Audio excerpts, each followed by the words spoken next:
அதிமுக பொதுச் செயலாளரும் எதிர்க்கட்சித் தலைவருமான எடப்பாடி பழனிசாமி செய்தியாளர்களை சந்தித்து ஒரு விளக்கம் ஒன்றை கொடுத்திருக்கிறார்.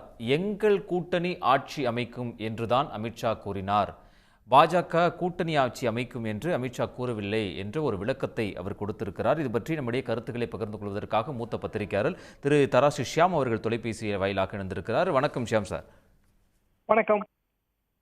ஆட்சி அமைக்கும் என்றுதான் அமித்ஷா கூறினார், நீங்கள் தவறான கருத்துக்களை பரப்பாதீங்க அப்படின்னு எடப்பாடி பழனிசாமி செய்தியாளர் சந்திச்சு அவர்கள் எழுப்பிய கேள்விக்கு ஒரு விளக்கத்தை கொடுத்திருக்கிறார். உங்களுடைய பார்வை?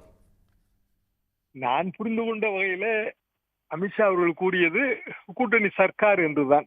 என்டிஏ சர்க்கார், கூட்டணி அரசு, அந்த கூட்டணி ஆட்சியிலே பாரதிய ஜனதாவுக்கும் பங்கு இருக்கும், இப்படிதான் நான் புரிந்து கொண்டேன். அனைவரும் அப்படித்தான் புரிந்து கொண்டார்கள்.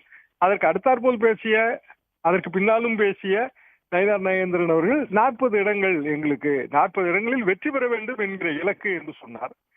40 இடங்களில் வெற்றி பெற வேண்டும் என்றால் ஒரு 60 இடத்திலாவது நிற்க வேண்டும். 60 இடம் என்றால் பாமக அந்த கூட்டணி இடம் பெற்றால், தேமுதிக இடம் பெற்றால் அவர்களுக்கு அதிகமான இடங்கள் வரும். அதிமுக போட்டியிடும் இடங்களின் எண்ணிக்கை குறையும். ஒரு 120, 110 இடங்கள் தான் போட்டியிட முடியும். அப்படி என்றால் தனி மெஜாரிட்டி கிடைப்பதற்கான வழி இல்லை. இப்படித்தான் இந்த கணக்கு போடப்படும். ஊடகவியலாளர்கள் கருத்துக்களை எல்லாம் உருவாக்குவதே இல்லை. ஊடகவியலாளர்கள் கால கண்ணாடிகள், அவ்வளவுதான். காலம் என்ன சொல்கிறதோ அதை நம்ம பிரதிபலிக்கிறோம், அவரவர்கள் அனுபவத்தின் வாயிலாக, புரிதலின் வாயிலாக. அப்படி என்றால் இது போன்ற குறைந்த இடங்களில் போட்டியிடும் போது வெற்றி வாய்ப்பு என்ன இருக்கிறது என்பதிலே திமுக காங்கிரஸ் கூட்டணி அது வெற்றி பெறவில்லை. ஆளுக்கு 117 இடங்களில் போட்டியிட்டார்கள். கூட்டணி அரசு என்பது மக்கள் விரும்புவதில்லை. இது கலைஞரே சொல்லியிருக்கிறார். 96 இடங்கள் தான் திமுக 2006 வெற்றி பெற்றது. ஆனாலும் கூட்டணி அரசு அமைக்கவே முன்னுறவே இல்லை. பாண்டிச்சேரியை காங்கிரசுக்கு விட்டு கொடுத்தார். தமிழ்நாட்டிலே திமுக சர்க்கார், திமுக ஆட்சி. இப்படித்தான் தமிழ்நாடு அரசியல் என்பது இப்படித்தான் இருக்கிறது. தமிழ்நாடு மைய நீரோட்டம் இதுதான்.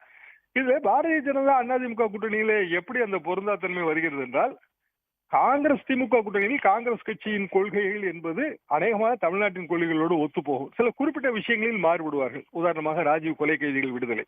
பெரும்பாலும் பிற கருத்துகள் தமிழ்நாட்டு கருத்துகளோடு ஒத்தி போகும். 1970, 80க்கு பிறகு இந்த நிலைமைதான். 67 காலகட்டம் தான் காங்கிரஸ் கட்சி முற்றிலும் அந்நியப்பட்டு நின்ற ஒரு காலகட்டம். பாரதிய ஜனதா அப்படி அல்ல. எப்போதுமே தமிழ்நாட்டின் கொள்கைகள், தமிழ்நாட்டு மக்களின் அபிலாஷைகள், விருப்பங்கள், இதுக்கெல்லாம் எதிரான கட்சி. எனவே அதிமுக தமிழ்நாட்டு மக்களின் எண்ணங்களை பிரதிபலிக்கிற கட்சியாகத்தான் எம்ஜிஆர் அவர்களால் நிறுவப்பட்டது. எனவேதான் பாரதிய ஜனதா அதிமுக கூட்டணியில் ஆரம்பத்தில் இருந்த இந்த அபஸ்வரம் ஒலிக்கிறது. இன்னும் சொல்ல போனால் இதற்காகத்தான் கூட்டணி அமைப்பு, கூட்டணி அறிவிப்பு எல்லாமே தேர்தலுக்கு 1 மாதம் 2 மாதத்துக்கு முன்புதான் அறிவிப்பார்கள். ஒரு வருடத்திலே முன்பே அறிவித்து விட்டார்கள். இப்படி பல அவசரங்கள் ஒலித்துக் கொண்டேதானே இருக்கும். இப்போ எங்கள் கூட்டணி ஆட்சி அமைக்கும் அப்படின்னு ஒரு விளக்கத்தை எடப்பாடி பழனிசாமி சொல்றாரு. அதிமுக பாஜக சேர்ந்து கூட்டணி ஆட்சி அமைக்கும் அப்படிங்கிறத திரு அமித்ஷா சொல்லியிருக்கிறாரு. இதுல என்ன வேறுபாடு இருக்குங்கிறத திரு எடப்பாடி பழனிசாமி விளங்கிக்கிட்டதா நீங்க பாக்குறீங்க? கூட்டணி ஆட்சி என்று வரும்போது அதிமுகவிலே பெரிய எதிர்ப்பு வரும். அந்த எதிர்ப்பை திரு எடப்பாடி பழனிசாமி அவர்களால் சமாளிக்க முடியாது.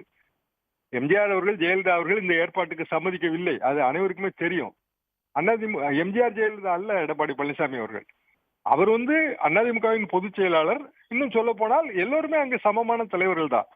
அப்படியான சூழ்நிலையில் கூட்டணி சர்க்கார் அல்லது பாரதிய ஜனதாவுக்கும் அதிலே பங்கு வரும், ஆட்சியில் பங்கு, அதிகாரத்தில் பங்கு என்றால் பாமகவுக்கும் பங்கு வரும். இதை அதிமுகவின் அடிமட்ட தொண்டர்கள் கூட விரும்ப மாட்டார்கள். நடுவில் இருக்கிற தலைவர்கள் விரும்ப மாட்டார்கள். செல்லூர்ராஜ் என்ன சொல்கிறார், 15 நாள் கழித்துதான் நான் கருத்து சொல்ல முடியும் என்று சொல்கிறார். காரணம் இத்தகைய குழப்பங்கள் இருப்பதுதான். இந்த குழப்பம் எதனால் உருவாகிறது என்றால், அமித்ஷா அவர்கள் பேட்டி அளிக்கும் போது எடப்பாடி பழனிசாமி எந்த கருத்தும் தெரிவிக்கவில்லை. அவர் மௌனமாகத்தான் இருந்தார்.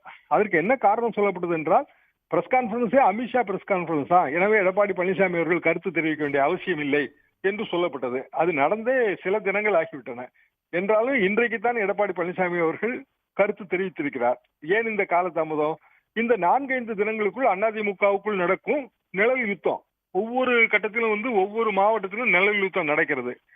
குறிப்பாக அதன் மைய பொருள் என்னவென்றால், கூட்டணி ஆட்சி என்றால் அது எப்படி அதிமுகவுக்கு ஏற்புடையதாக இருக்கும் என்பதுதான் மைய பொருள். எனவேதான் இன்றைக்கு இந்த அவசர விளக்கம் என்று நான் புரிந்து கொள்கிறேன். உடனுக்குடன் செய்திகளை தெரிந்து கொள்ள சன் நியூஸ் பெல் ஐகானை கிளிக் பண்ணுங்க.